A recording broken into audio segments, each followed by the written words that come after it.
Hello everybody, it's Tyler Screed for Project Phoenix Productions, and it's that time of the week again. It's tea time. So welcome back to my weekly vlog, where we talk about what stuff went on in the week and just general bollocks. As you can obviously tell, videos were a bit thin on the ground in the last week. Between work and like some visiting stuff I was doing, I really didn't have a lot of spare time to actually record anything. That's all for next week going forward, back to the normal schedule and everything else. The main thing I want to focus on doing every week is this. And yeah, we're still going ahead, even if it is a little bit late tonight. So apologies for that, for like the odd few people that watch this. I got a couple of questions while I asked, shockingly enough. One was, what did I think of the Royal Rumble? Obviously a wrestling fan, as some of you who watch this do know. Royal Rumble, I enjoyed it, with the exception of the Rumble itself, which is weird. Normally the Rumble was the best thing about the pay-per-view. This time it was all the matches in between. John Cena and AJ Styles is looking to be like an early candidate for Match of the Year. I don't know, nearly everything there was good. I'm looking forward to what the Elimination Chamber brings. If Rumour is on the playground right and Bray Wyatt's going to win that and we're going to see Wyatt Orton at WrestleMania, that will be amazing. I think WrestleMania is looking really dog shit this year. If all the matches are looking to be what they are, especially with Rollins being injured now. But yeah, no, the Rumble was pretty good, to be said. Maybe they should have put Samoa Joe on the Rumble card as maybe a run out and had, not banned Rollins from the arena, but had Triple H come out on the Rumble, call out Rollins at, the whole Raw segment, do that at the Rumble. So you have Joe appear at the Rumble. That probably would have been better. Royal Rumble though, pretty good as an overall pay-per-view, except for Roman Reigns per normal. At least he didn't win it. Thank God. That or the belt. Thank God. What else was there? So we got asked about gaming controllers specifically. Like we had stuff for, we've had light gun type stuff and like drum controllers. What do I think the next big controller is going to be? I don't know. The plastic guitar and drum set came back into fashion when they re-released Rock Band and Guitar Hero. So I don't think we'll see them come back in a big way because I don't think they sold that well this time around. I'd need to actually go and check some figures. But I don't think they did well. What do I think is going to end up being the next big controller?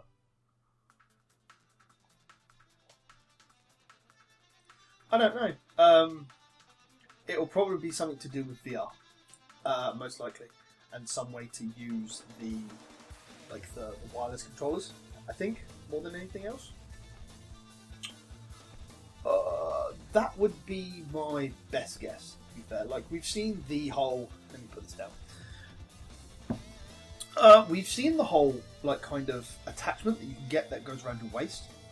So you can use the VR and you can run on what's like a treadmill while you're doing just random. I think what the things they demoed were gun game. Like a first-person gun game or a third-person gun game. You can just run. Good for those people with good fitness.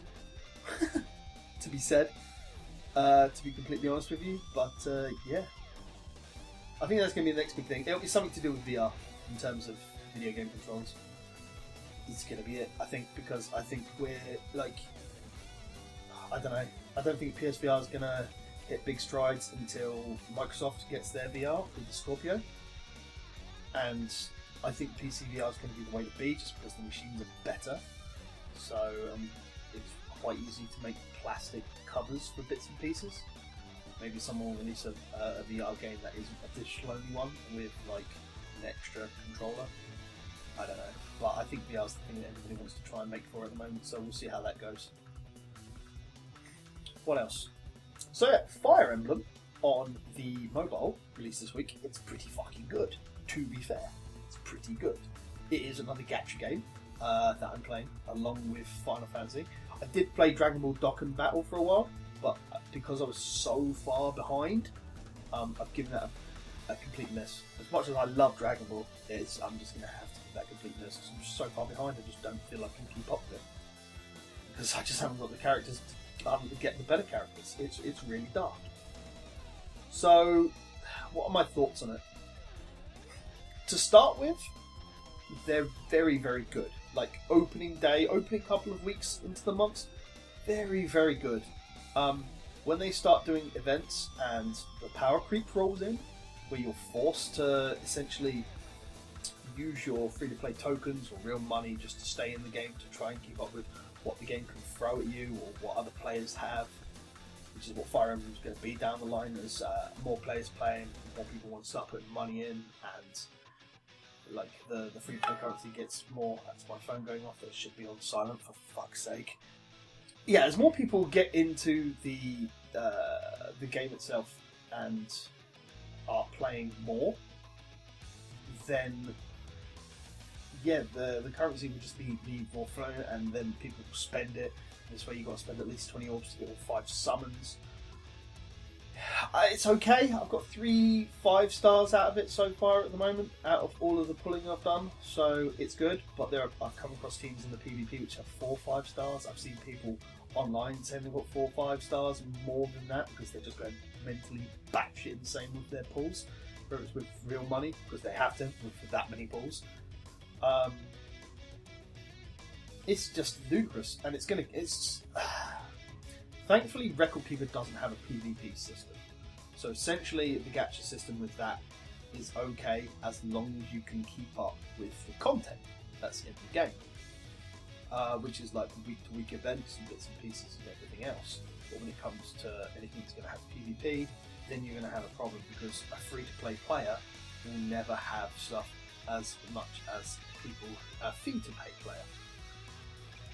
That's the big underlying issue, which is the really annoying one, to be fair, because Fire Emblem is really good, and unfortunately, like to make some of the lower characters better, you have to use an item from the PvP side, which is really annoying because it's not that easy to get hold of on the free play. And it's just all the PvP stuff, and so you're going to come across really hard fucking teams, especially when they start doing ranks and that. So my thoughts on it, it's good, but it depends on the game, in which case, it can be bad. Really depends on how many people are putting money into it. It's successful, really successful in Japan, because it's another warpy travel game. There we go. I had a lot more people asking on the Switch. I think it rolls into like bits and pieces as well, but at the moment, until I actually get my hands on it, I've got no comment. But it's looking good so far. Just launch files a bit shit. I think that's all for questions. Yeah. Went and saw a couple of the old Summer Sonic crew, or my Portsmouth crew that usually come down biannually. They're doing alright. It's nice to catch up with them from now and again. Bit of a shame we couldn't see everybody, but people do have lives, and that's just the way it's going these days. Who knows? There's always the rest of the year, another 10 months to go. It'd be just interesting to see what goes on. Yeah. I think that's about it. Questions answered. Am I bullshit about anything? No. Stuff is coming out on the channel regularly this week. We're getting to the end of Stories Path Destinies. Had a couple of requests for a couple of Let's Plays to start, so you'll probably be seeing those come out either next week or the week after. We should follow the normal timetable next week, I believe. We shall see. We should wrap up stories, I think, in the next week, and then we'll start a couple of new ones on the week after. Okay. Thanks again for watching, everybody. This is me bibbling on for like 10 minutes, as per the norm. Yeah. So, I'm going to finish my tea. And, as usual, guys, I'll see you in the next video. Peace out.